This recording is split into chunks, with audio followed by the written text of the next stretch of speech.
all in the second symposium series and the third session of WCSF's series on cyber crimes and issues pursuant to international laws. Today's session will be covering the topic cyber crimes against federal and state government and shall be conducted by Honorable Dr. Hossam El-Shindraki.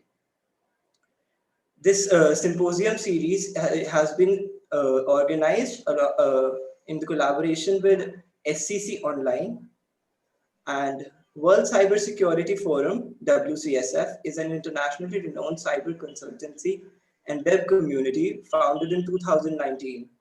It aims at improving cybersecurity awareness and acts as a source of techno-legal information for professionals, students, and teenagers around the world.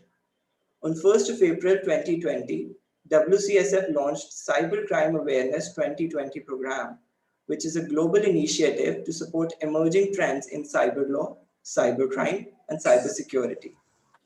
Increasing the level of cyber awareness through education and training can be an effective way to encourage the adoption of security tools, which leads to a safer use of technology. The objective of the present symposium series is to educate people about the importance of emerging cybercrimes and information technology in the digital age.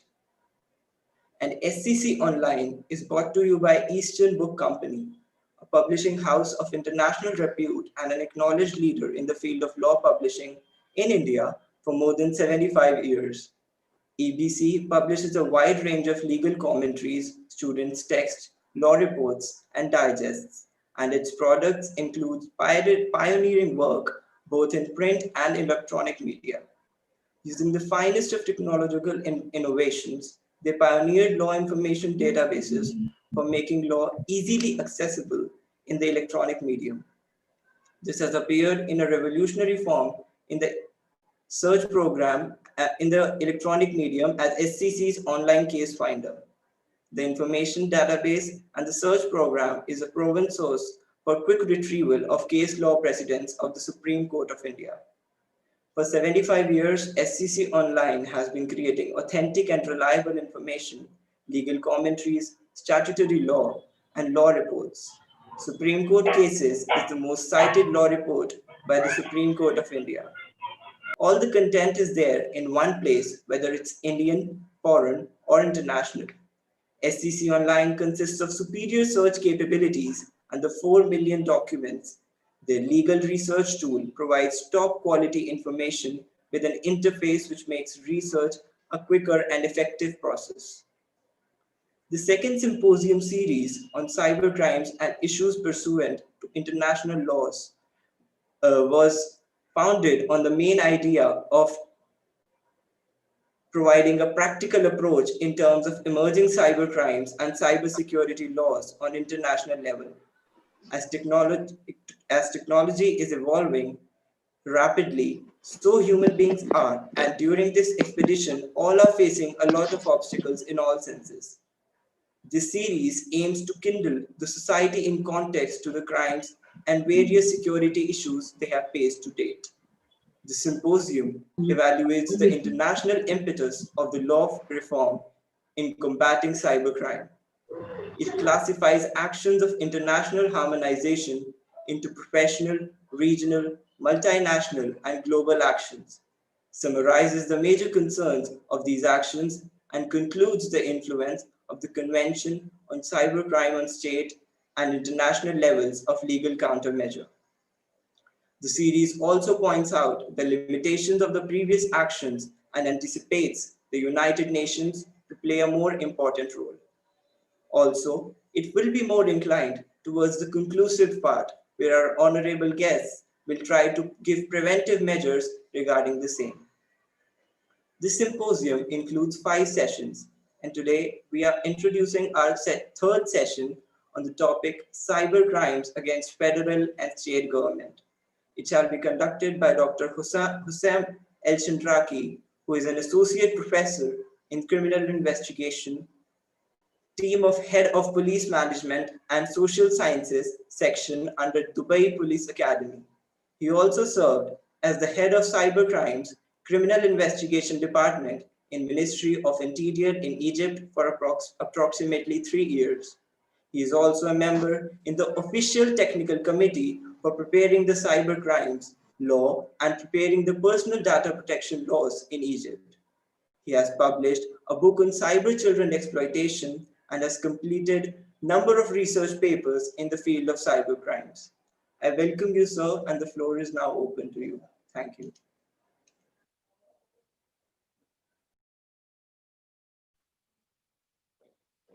Good afternoon, everybody. Thank you for the introduction.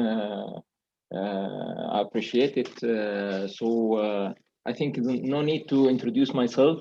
So you did the best, more than me. But in briefly, as he said that I'm in Police Academy, Dubai Police Academy. I'm associate of a professor. My background career is a police officer. I retired as a brigadier. The last job I did for more than 3 years was working in the cybercrime investigation department. So I have a practical background on that field we are talking about today. So I will talk about a specific field. It's more than 50, 60, maybe 70% of the important part of the cyber crimes, which is against the government and states. So I have a small presentation. I will be glad to present it. So let me share it on the screen. I think it's now. You can see it now. So the topic is cybercrimes against federal and state government, terrorism and propaganda and cyber war. The first issue, we will define what is the cybercrimes against government.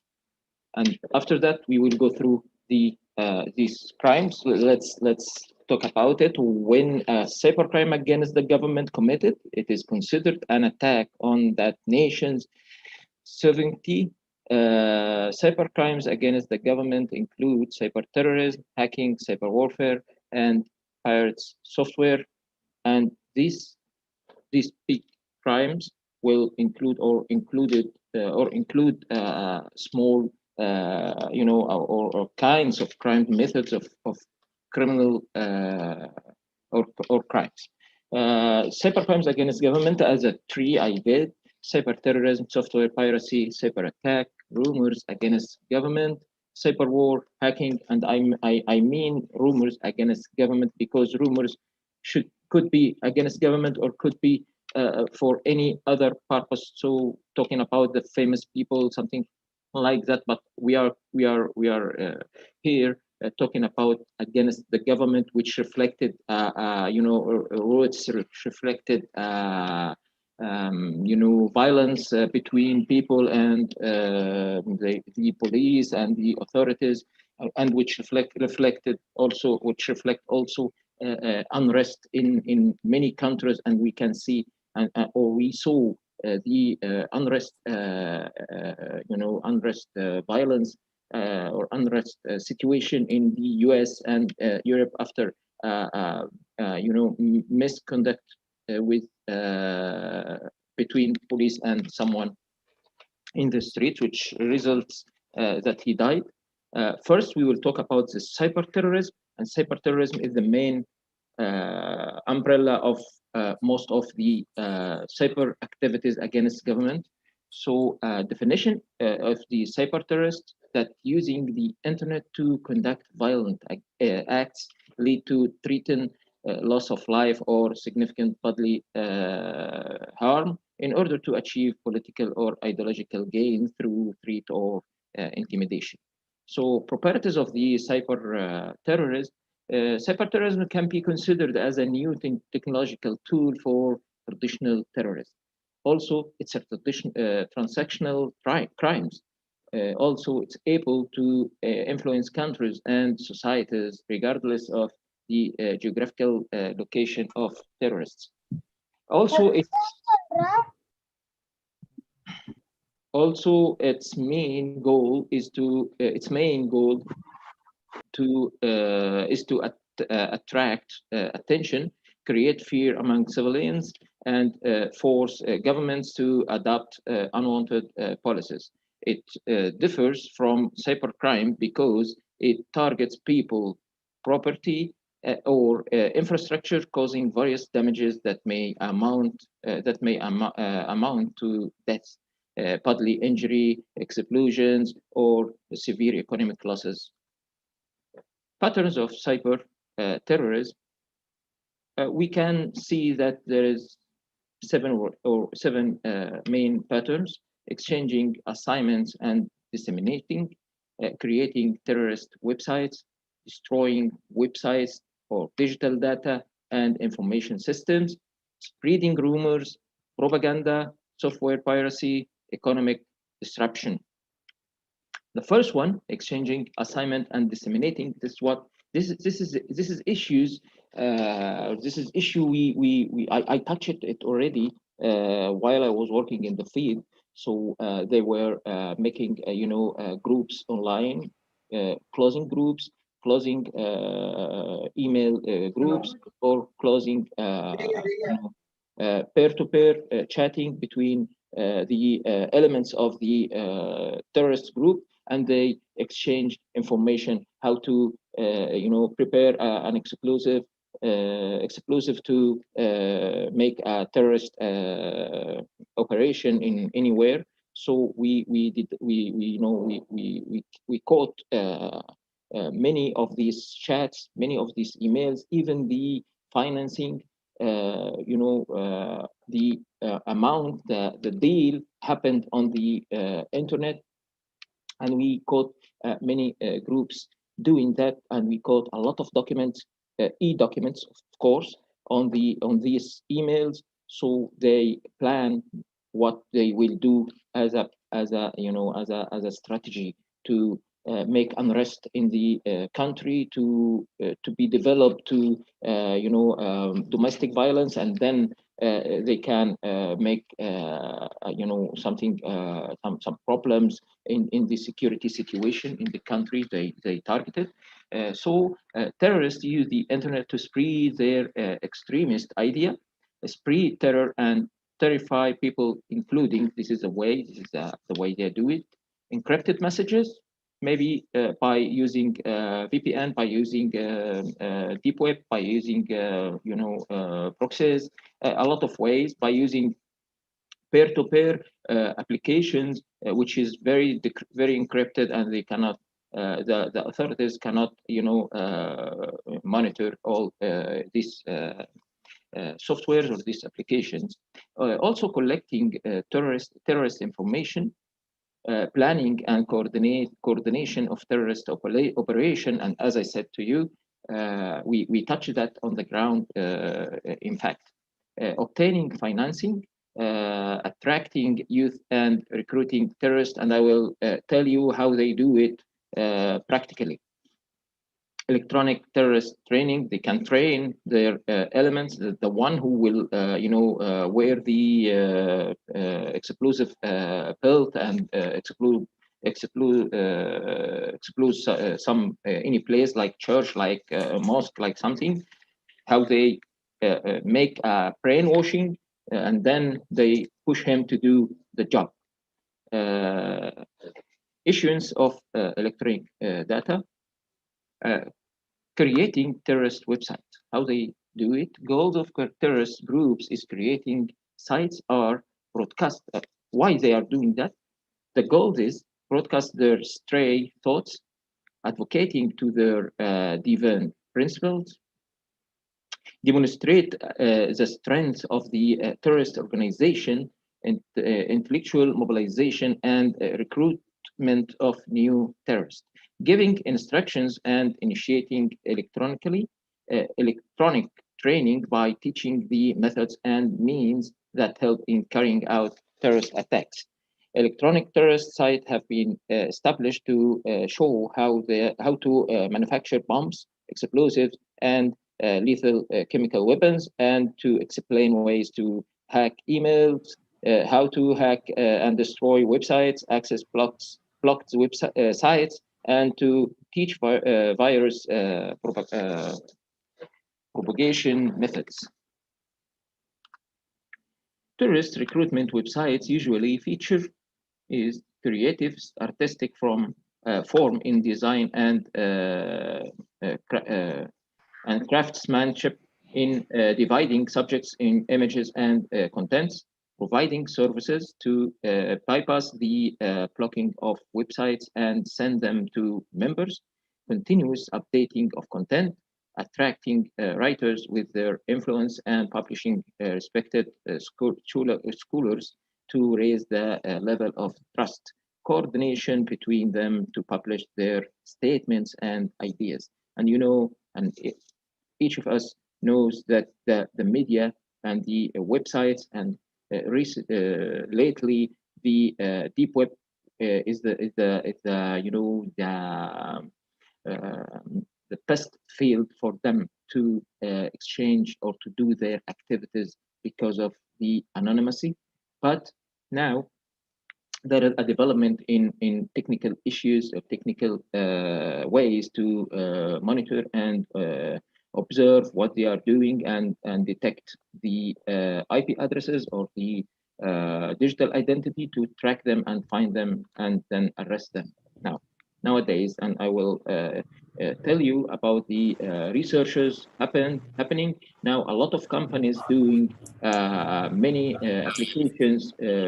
These applications, you can use it with artificial intelligence. It can follow and track and classify the information about these groups. You can track them. You can detect their activities. You can collect criminal or e-evidences against them. Making their heroes of these forums and supporting them, providing audiovisual materials, books to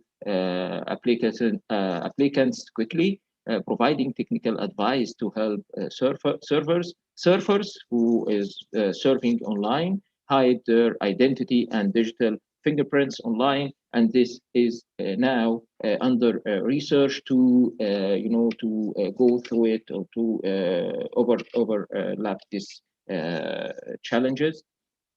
The distribution of roles in management of sites for people with distinguished ability and belonging to different countries, providing culture helpful options such as book download services. The third kind is destroying website and data. This is like attacks. Terrorist organizations carry out e-terrorist attacks through the information network with the intention of destroying websites, electronic data and information systems, and damaging and destroying the information infrastructure. Terrorist attacks in the information age often target three basic goals: military, political, economic goals. They are on top of which are military command and control centers. After that, utility institutions, after these three utility institutions, such as electricity and water institutions, after that, banks, financial markets, this is to subordinate the will of the people and community. The process of penetration is carried out by leaking the main data and codes of the internet programs. It could happen from anywhere without need hacker to show up because the geographical dimension has no importance in limiting data breaches. A large proportion of the breaches remain undiscovered due to the complexity of computer operating systems and information networks. Number four, propaganda. And this is the main way they are using to achieve their goals, and the main purpose they are want to be more developed to do it because it's achieving the goals or all goals they want to achieve. So terrorists are use the internet to spread their. Come again? Okay. Terrorists use the internet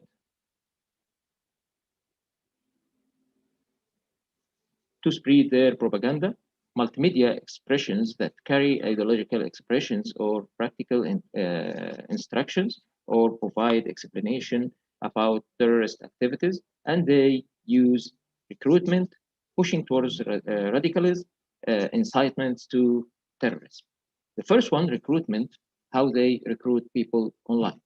Each individual recruitment story is different because it depends on the target. Uh, they targeted mostly the youth, but it it's different from one to one according to his environment, his habits, what he likes, what he's looking for.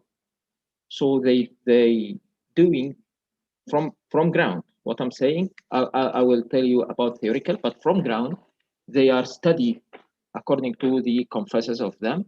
They are study his social network account, like Facebook, like Twitter, like Instagram, and find out what's the personality they are dealing with, and then they give him or her something related to what they or she he or she looking for or looking to be, like the way to be more obligant with religion and more religious, something like that, and then they can ask him to come in peer-to-peer conversation, and then they make brainwashing, and then he will be ready or she will be ready to do what they are doing. They want to do by them, like wearing explosive belt or put explosives in somewhere or prepare explosives or kill someone or carrying a gun or something like that. They will be ready to do that because they brainwash. They wash their brains, and then they make him happy to kill himself because he will go to the paradise after that, and he will enjoy with a lot of things in the paradise, and he will be in the highest place in the paradise, something like that. So it depends on the one, because there is someone want money, they will give him money to do it. Someone else want to be close to religious, they will give him the license to be a religious man. They are doing the job with different ways according to the victim. They study him very well, and then they come to him very slowly and very curious, he's very obeyable to the one who's the recruiter, and then he will be his master or he will be his prince. He can order him and he will obey. So this recruiting, we can divide it to 5 phases. The first one, awareness phase, when an individual has the cause or movement brought to their attention. The second one, identification phase, when an individual begins to identify with the ideological of a group and develops a sense of belonging. The third one, engagement phase, when the individual begins to engage in the political discourse, they start communicating and corresponding on the issues, often using digital technology. Reinforcement phase, the point at which the individual feels validated and taps into virtual collective of like-minded thinking. This, according to this is an accelerator of radical ideology. Action phase, the last one, when the individual's behavior begins to change and their thoughts are translated into action and other efforts.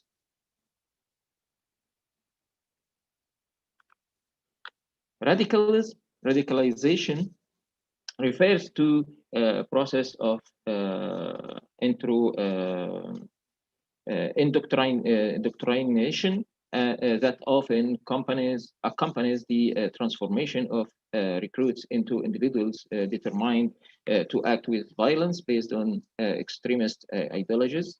The process of radicalization often involves the use of propaganda, whether communicated in person or via the internet over time. The length of time and the effectiveness of the propaganda and other persuasive means employed vary depending on individual circumstances and relationships. The third, incitement. While propaganda is not generally prohibited, the use of propaganda by terrorists to incite acts of terrorism is considered unlawful. The internet provides an abundance of material and opportunities to download, edit, and distribute content that may be considered unlawful, glorification of or provocation to acts of terrorism. Rumors, the second one, the fifth one.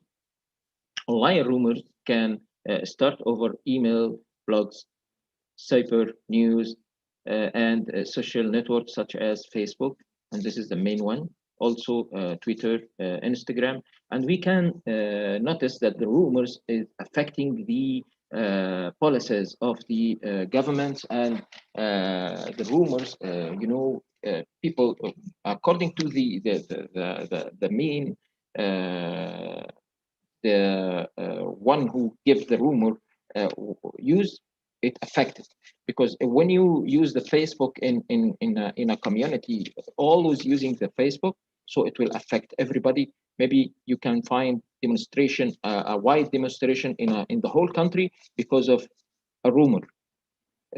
Such a rumor, such as criminal activities, such as unrest situation, like the demonstration in U.S. recently because of George Floyd. Everybody gone to street, everybody gone to shops to steal and demonstrate on the street. How they know? They know by the Facebook, by the social media. They know first by rumors. Everybody is on the street, so everybody will go to the street to find out who is on the street. Actually, you will find everybody on the street, so it's a wide demonstration. So when they find everybody beside them, they will be they will assure the rumor that it's happening already, so let's stay. So there is a lot of strategies of rumors and what's the target of the rumor, and then the authorities should deal with it, and what the intention of the one who or of the criminal who did that, or it's his intention to make unrest and make violence, domestic violence, and a wide range. So should be punished according to what his intention by the law. Internet allowed audience to spread rumors to facilitate their transmission, even though there was little evidence to support them, and rumors were later proven incorrect. Information is spread fast within internet. Cyber journalists who accidentally post rumors and later realize they were wrong can remove it, but have no way to knowing who else used them as a source when posting news. So when you put a rumor on the internet, you are not the only one who can spread it or can transfer it to another one. There is another groups, another wide pages can take it and like it and then reshare it. Then it will be out of your hands to control it again. So it's like a bullet. When you press the trigger, uh, then you cannot control it. After that, you cannot do anything for it. Just press the trigger, and then you will find the result maybe more widely than you even dream. The websites became one of the means of spreading rumors. This rumor circulated, especially in shade of the large numbers that use social media. The social as well as the electronic rumor is distinguished. It is not subject to modification or change as the case in the rumors of the traditional nature outside sites. This is like a plan to what rumors divided into, maybe text, maybe video, maybe pictures, and it will be collected, and that data will be divided into two or be will be on two operations or two things can do. Rumors detection, the authorities can detect the rumors and study and analysis. After detection, there is study and analysis of the rumors by veracity of rumor, individual opinion, source of propagation, detection time, and then rumor influence, minimization. This is the action should or the authorities doing, try to minimize the effect of the rumor by dealing with each of the stage of the detection. After that, we will talk about software piracy. It's affecting the government because it's affecting the economic. As we said, this is one of the field of cyber terrorism when affecting economics, so such as a criminal group or a terrorist criminal group. They make agreement or they get directive from outside the country to do something very small, and you cannot realize or you will not realize it. They will collect the basic goods like tomato, like beans, like rice, something like that, and they collect it from the market with higher price from all buyers, and then they will keep it and resell it with double or triple price. So a lot of people will not be able to eat. It will, it will deflect demonstration, a wide demonstration in the country. Can you see this is how they plan it? So this is something affecting the economic because it will be it will tripleize the price of the main goods or main food for the community in any country. So it will affect the security or the image of the authority in the country. So it will reflect, demonstrations, reflect violence, domestic violence, wide domestic violence, something like that. So it caught before it's going on ground on implementing. So policies happen after finding that plan to spread a lot of food, everybody with a low price to overlap the plan and to make it fair. This is something from reality. So what's software piracy? We will talk about the piracy. When you get a computer software like Windows, like Mac, like OS, something like that, and make copies and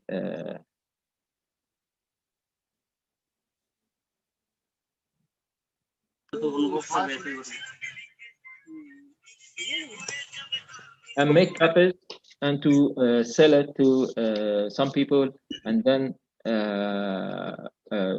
the company will lose. If the company is in your country, we are talking about the Windows. So if we talking about applications, like any application, a lot of employees do the application waiting for the income of selling it. Then someone get it and then make a copies and spread it with low price or with for free on the internet. Then these employees will get nothing, and the company will close, and these guys will go to home without work. So it will affect, if it is spreaded in some country, it will affect the economic and the also the working power in the country. Maybe it will reflect violence. Maybe it will reflect,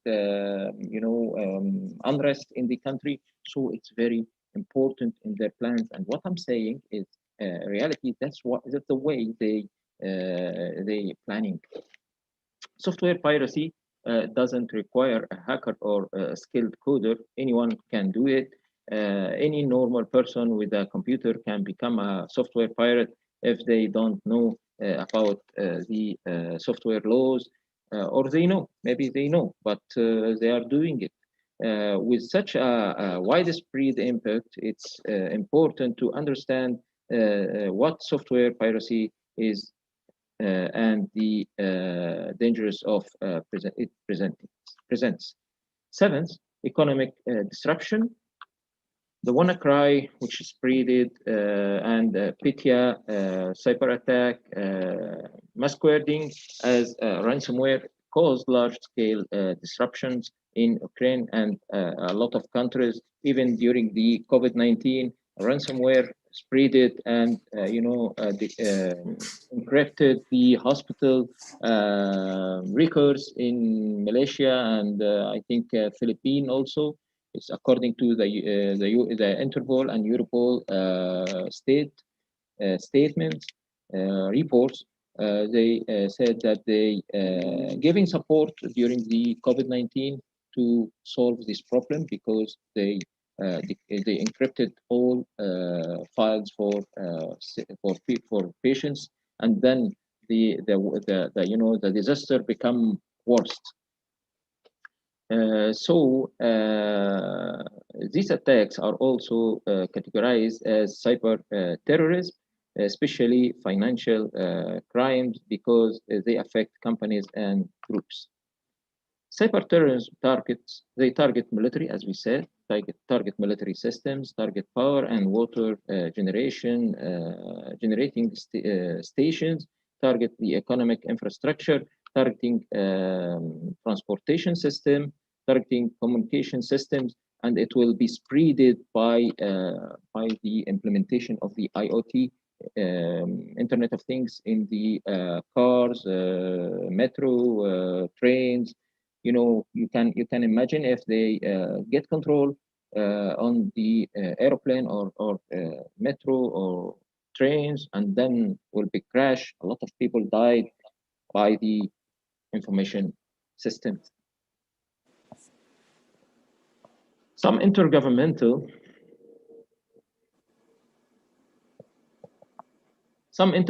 and human rights mechanisms have expressed the doubt that the concept of glorification and of terrorism is significantly narrow and precise to serve as a basis for criminal sanctions, complying with the requirements of the principle of legality and the permissible limitations of the right to freedom to expression, as enshrined in Article 15 to 19 of the International Covenant on Civil and Political Rights. We will go after that to the cyber war, and we will try to,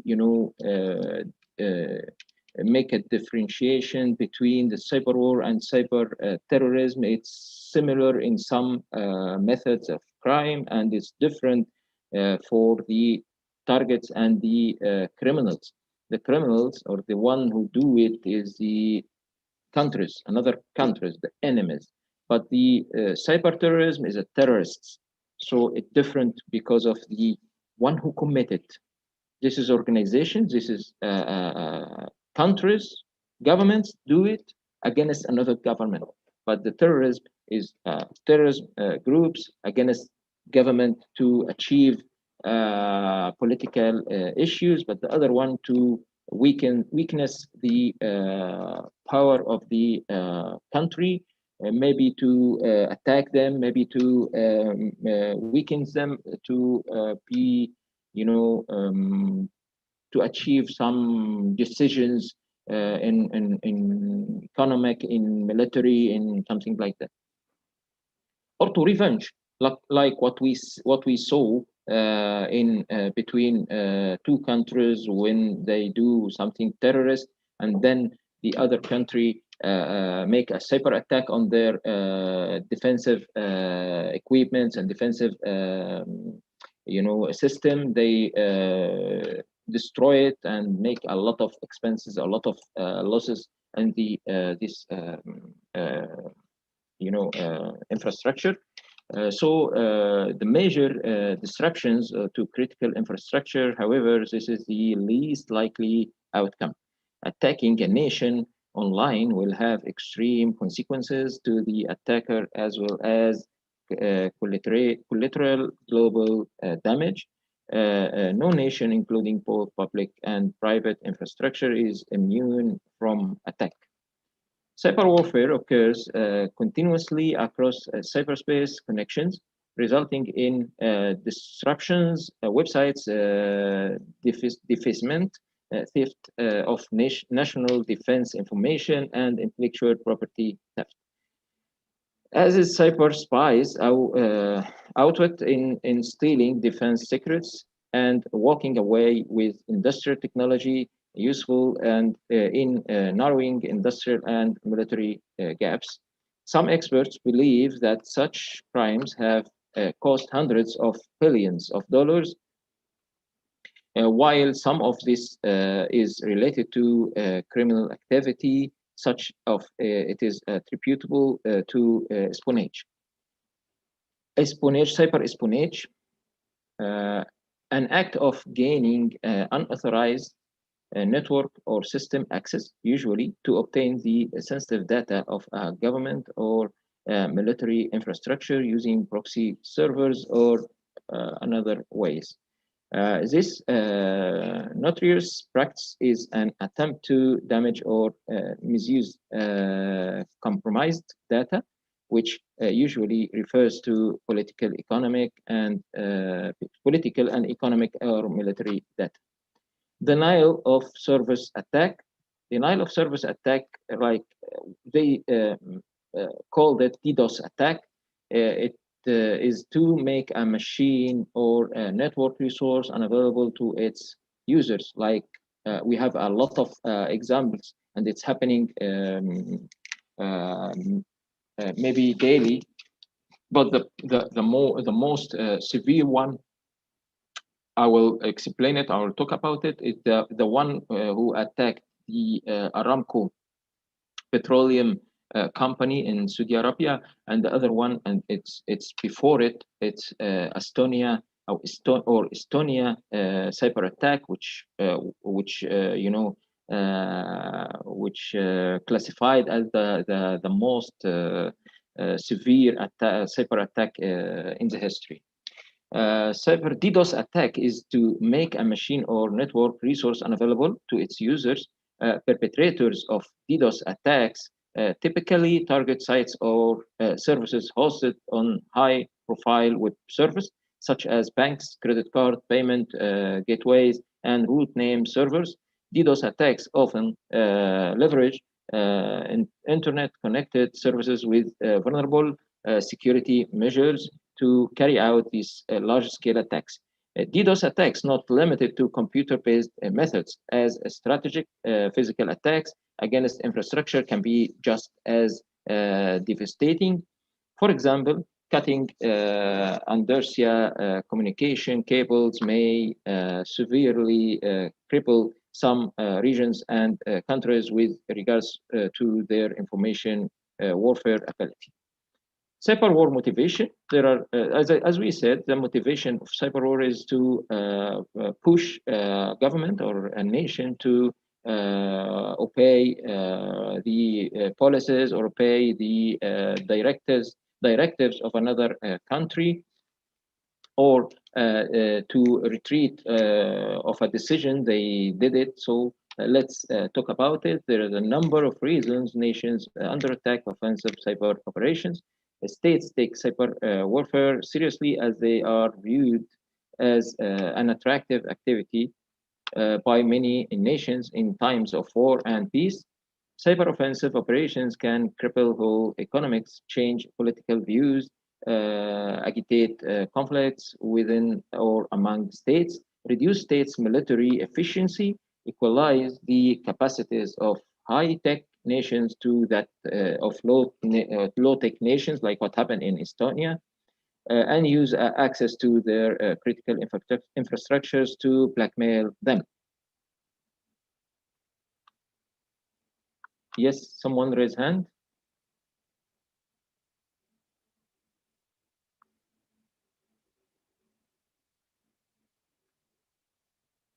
Okay. What is this cyber?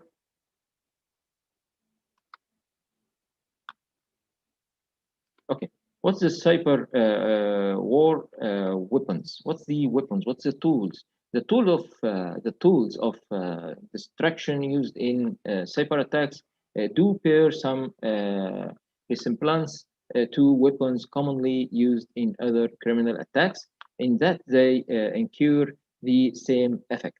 For example, botnets that exists to launch distributed denial of service attacks target critical service and cripple entities, or serve as a diversion from other malicious cyber activities.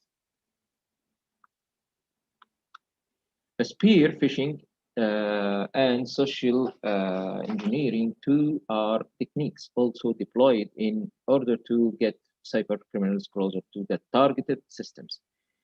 Threats from the inside pose a significant risk for organizations hoping to safeguard their system against intruders through thought are highly potent as far as hackers are connected, allowed hackers to directly expose a network to a threat and or allow a group to steal sensitive data. Techniques adopted by the cyber terrorists at hacking, password sniffing, computer viruses, spam messages. Let's talk about the password sniffing and spam messages and computer viruses. We also know that it's a lot of kinds, and it depends on the information system what we what the hackers or the terrorists want to hack. And hacking it a lot of ways to hack the systems, and the intentions, it depends on the intention of the hacker. If the intention is to get money, it will not be terrorist or terrorism. If the intention is to make spread of ideological thoughts, or make a push on government to be or to be like a weak government and to spread domestic violence in the country, it will be considered as terrorism. And the laws in each countries is criminalize all these activities according to the higher umbrella of the United Nations. If there is an office caring, or his job is to deal with the cyber terrorism or cyber terrorism activities, how to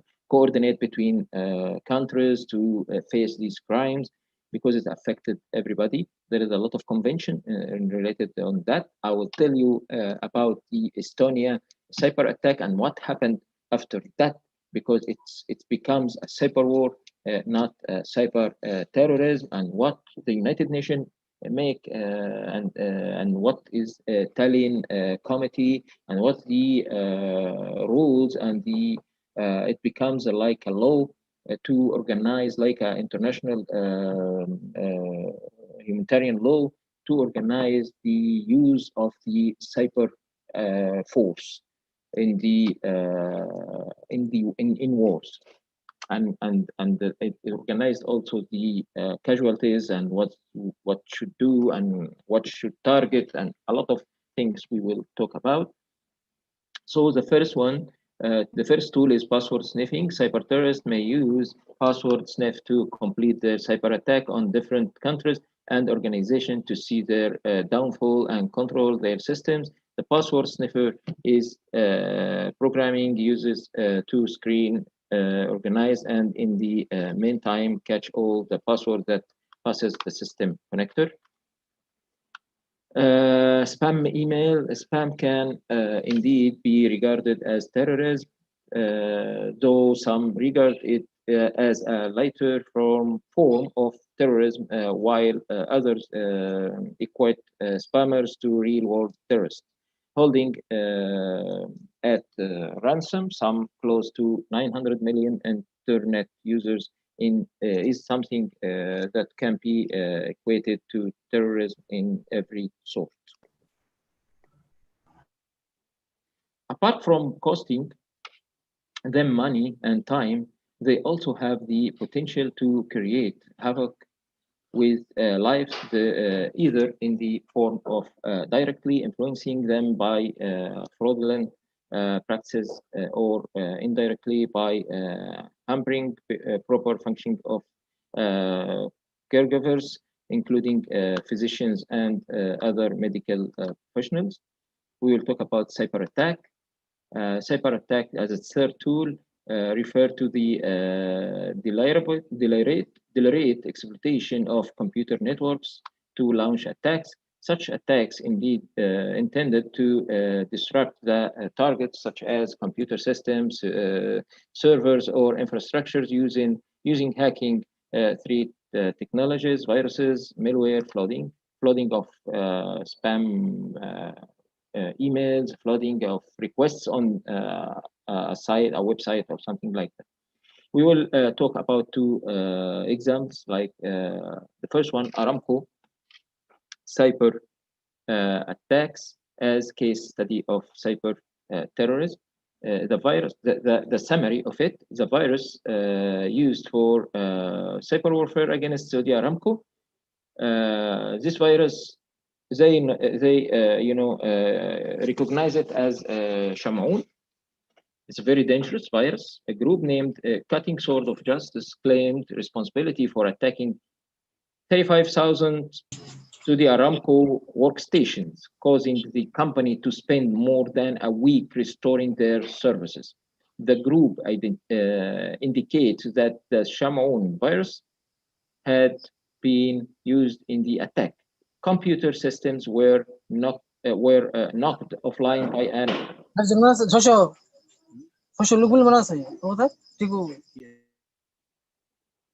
computer systems were knocked offline by an identified computer virus, with some security experts attributing the damage to Shamaun. It was later described as the biggest hack in the history. Aramco cyber attack, the biggest Aramco is biggest oil producer in the world, more than 50,000 employees, revenue more than 300 billion US dollars. In August 2012, had a cybersecurity incident. Computers directly tied to oil production were compromised. Shamaun virus. 30,000 workstations were affected. As we said, the company spent 1 week to restore services. After the incident, Aramco tightened its security policies, not only in the core side, but in the industrial systems. The timeline of the attack during 2012, targeted phishing attack, data known. The first step. The second, internal Saudi Aramco PC used as proxy by attackers, date unknown. They didn't indicate the date this step happened. The third, first indicators of attack was in August 2012. The fourth, IT Windows-based Saudi Aramco PCs, more than 35,000 began shutting down. And for your information, they did the last shutting down and the last two steps during the feast of the Muslim people. So they were in a vacation for 5 days.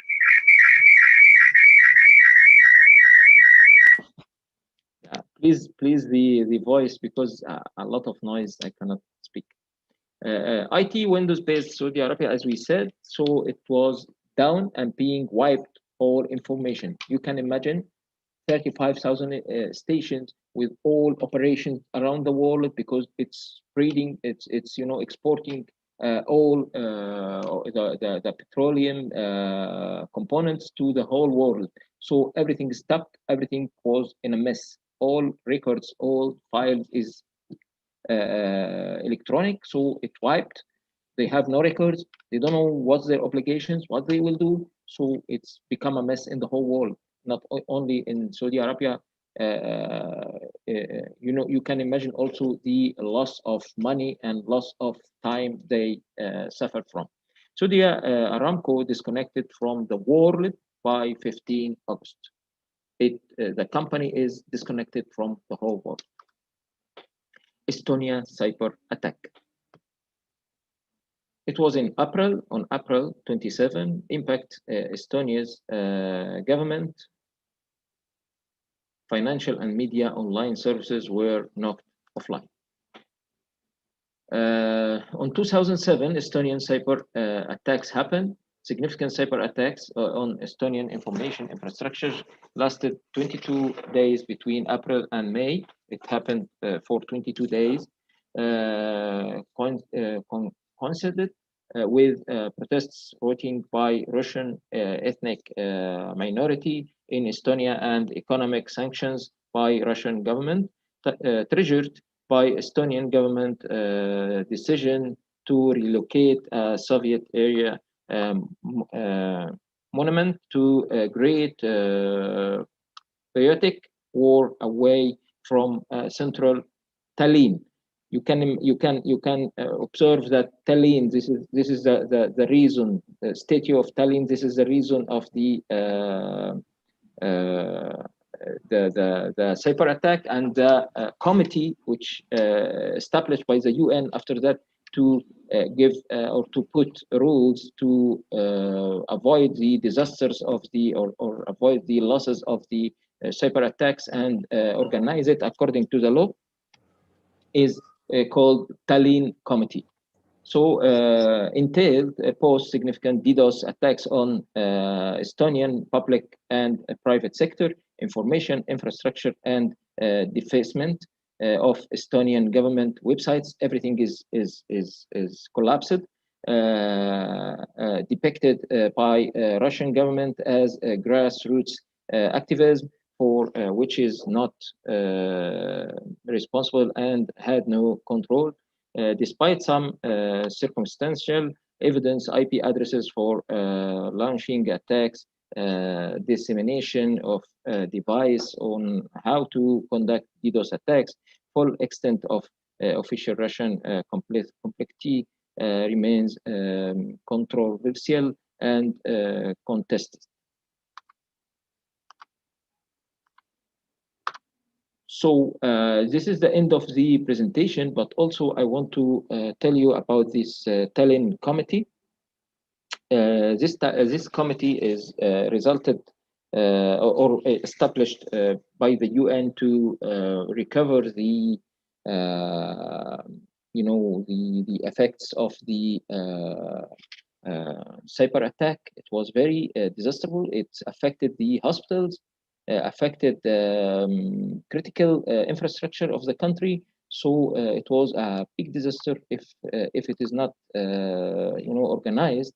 So it will be a very serious thing. So they make rules. It consists of I think 100 rules.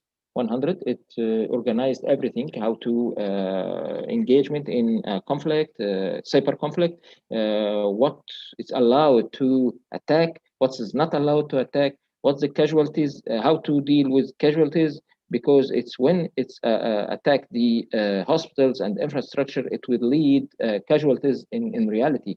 A lot of people will die. So how to deal with conceptions, how to deal with self-defense, and what's the rules of self-defense. It's organize a lot of rules. We cannot now explain it, but it's very important to know, because it's a way to deal with these cyber attacks in the future. About the cyber terrorism, there is a lot of conventions, beginning with the Budapest Convention in 2001, and not beginning before that. The United Nations put a lot of organizations, put an office to deal with these crimes, to reduce the effects of it, and also to organize it. So I want to thank you for listening. I hope that I give the information, because it's a wide subject. I try to, collect the main ideas of the kinds of crimes which targeted the government, but most of laws in the world is focused on the how to punish the criminals on that, and describe the criminal activities, and most of the penalties is execution and prison forever, or for the whole life.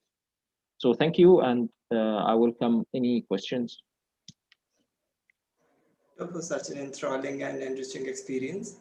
We shall now be moving towards the question and answer session, but due to paucity of time, we won't be entertaining any fresh questions, and we would only be considering the sent to us. So the first question is from. The first question is: every year we have been seeing the news of hacking our defense sites as well as our administration sites that are controlled by the government. So, is there any way to stop these cyber attacks? Even though we have CERT, we are unable to resolve these issues permanently. Okay, because of the voice is coming and going, I couldn't recognize it. If it is written, can I get it in right way?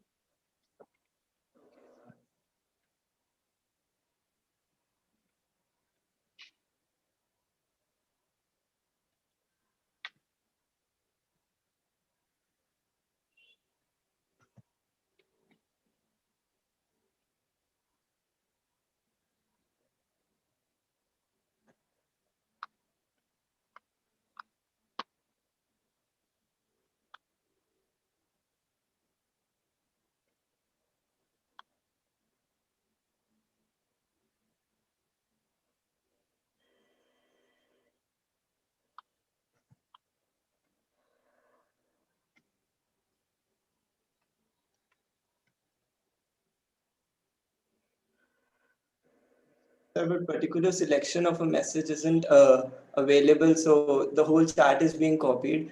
I can repeat the question for you if that's good. I got the question now. Now it's clear for me. Okay, I can tell you that each government working on that, trying to avoid these attacks by making firewalls and making deception ways, a lot of technical issues, a lot of investigation, a lot of criminal issues, anti-criminal issues, like monitoring these websites, undercover working by police and by intelligence, a lot of things to prevent what you want to prevent it by CERT. CERT can make the issue of or the issues of technical issues, but and they can deal with the problem after happened, and they can um, catch the criminal IP or criminal identity by collaboration with other countries, other security institutions, security agencies. But preventing, there is no preventing in crimes, even on ground. You cannot prevent crimes permanently. So we develop every methods of every strategies, all strategies of confronting the criminal activities. But we are in a race. All intelligence and security or police or military entities is in a race with the criminals. They try to catch them, and the others the criminals try to escape. Even in the cyber attacks on the government, it will be, highly funded. We don't know from whom. So they has a lot of capabilities, a lot of fund, a lot of resources, a lot of high technical issues, high technical ways to attack and hide.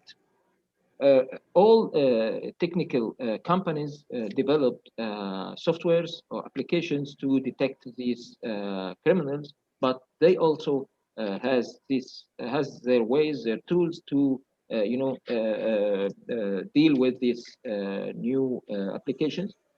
Some of them prevented, some of them caught, some of them can be detected, but nobody can prevent crime, even the criminal crime. So I think it's impossible to prevent, but we try to minimize it, to reduce the way, to find a way to protect the infrastructure by a lot of technical ways, a lot of police strategies, a lot of intelligence strategies.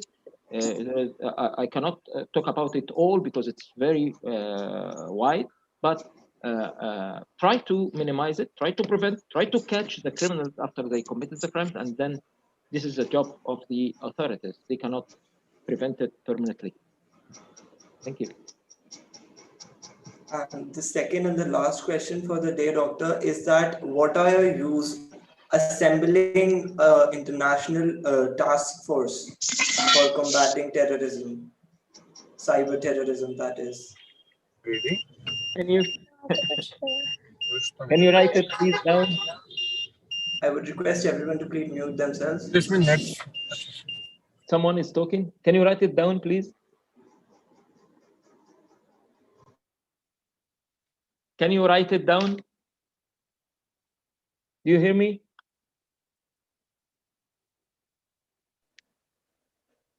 I'll write it down for you.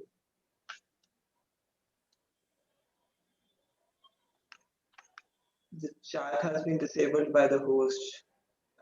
What can general public Question. awareness of these threats do to prevent these attacks? In their end, is this a question? There's a question before it also. I would just write it down for you. Meanwhile, if you want to answer this particular question, you can please go ahead. The question is, can you elaborate the link between money laundering and financing of terrorism? Yeah, this is the second one, I think. Yes, sir. But you can answer this question. Meanwhile, I'll be sending you another question, and that will be the last question for the day. I will read it because the voice is, Okay, going and coming. Sure. Okay. Can you elaborate the link between money laundering and financing of terrorism? I think this topic was a title of a topic with a professor in this conference. But we can say that money laundering and financing of terrorism, financing of terrorism depends on, according to what we saw. It's depending on anonymous resources. This is the first, and I cannot tell something else on that. And drug dealers or drug trade, it's a source of financing. And so also the weapons trade, human trafficking. I think you shocked. Everybody shocked. Human trafficking is a source of terrorism. This is with documents. Okay, they sell people to get money. They export drugs to get money, and they get drugs to do the job, and they cooperate with the criminal or the organized crime like mafia and the other organized crimes gangs, to do their jobs. They have jobs to do or tasks to do. They cannot do it. They give it to the mafia members to do it, and they give them money. You can imagine this is something according to what observed by the agencies, international agencies. It's not it's not belonging to religion or something like that. No, no, no. No moralities in terrorism. They can do everything and they will play with all means. So they should make money laundering to, and they also do money laundering to find resources for their jobs. Because this topic is related to someone, some of our colleagues here, and it will be a session discussion.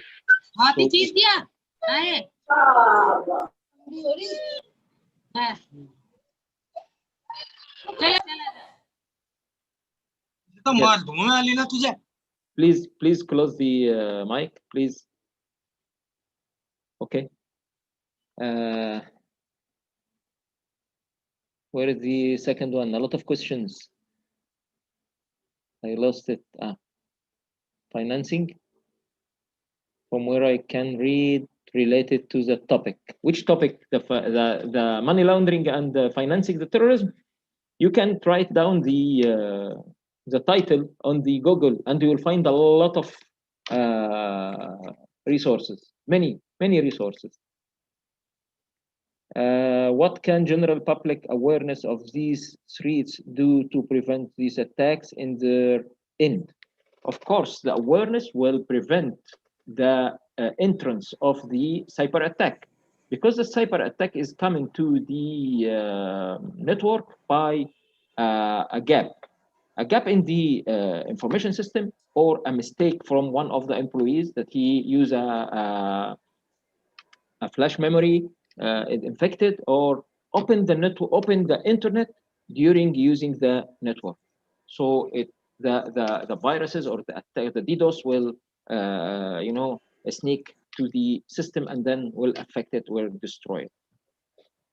So we have to raise awareness. We have to know what the methods of crime, or the criminals, what they are doing, how they do it, and then we can avoid the doors which give the way to criminals to attack the information systems. The That other will be the one, last question for the day, doctor. Please okay, answer that only, because we are really short on time. okay.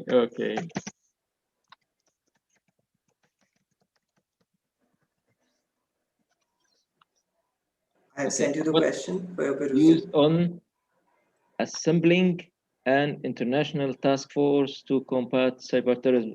It's already issued by the UN, by the Interpol, by the Europol. You know, all entities, all security or police intelligence entities in the world is making a very close cooperation to fight this terrorism, because it's affected everybody. Even cyber terrorism affected countries, affected the public order, the public security, affected people generally. When any operation, any cyber terrorism, any terrorism operation, any cyber attack operation achieve its goals, it will disable hospitals, it will disable cars, trains, even it will crash airplanes, and a lot of casualties. So everybody has benefit. Everyone in the world has benefit to fight this terrorism. Even the cyber terrorists will be more casualties, less identifies the criminals, less expenses. Effects is very wide and very spreading, with the more implementing the AI and the machine learning, and the how to use AI to control everything, or everything in our life, and also the IoT will come by the self-driving cars, self-driving metros, self-driving trains, we will see a lot of very severe waves of terrorism by the internet or by the information systems. That brings us to the end of today's session. Thank you, Doctor. I thank you on the behalf of World Cybersecurity Forum and SCC Online for such an incomparably enriching experience. You have been provided with a feedback form in the chat box. Kindly refer to it, and please note that only if you fill the feedback form will you be provided with the certificates. Thank you so much for your time. Thank you. Thank you, Doctor. Thank you. Have a good day.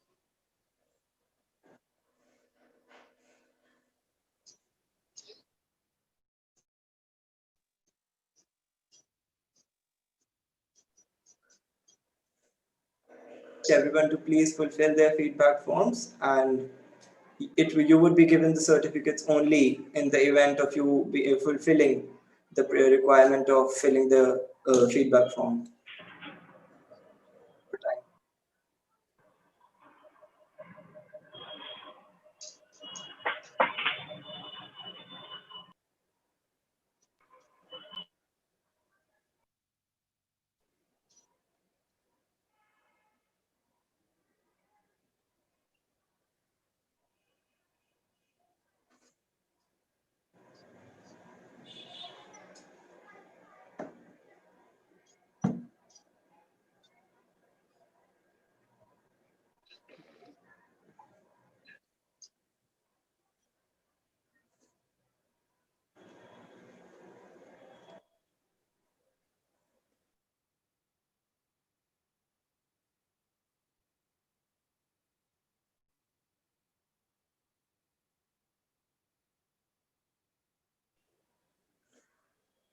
I would also like to bring it to everyone's notice that the presentation as well as the entire lecture is already uploaded on YouTube for your perusal.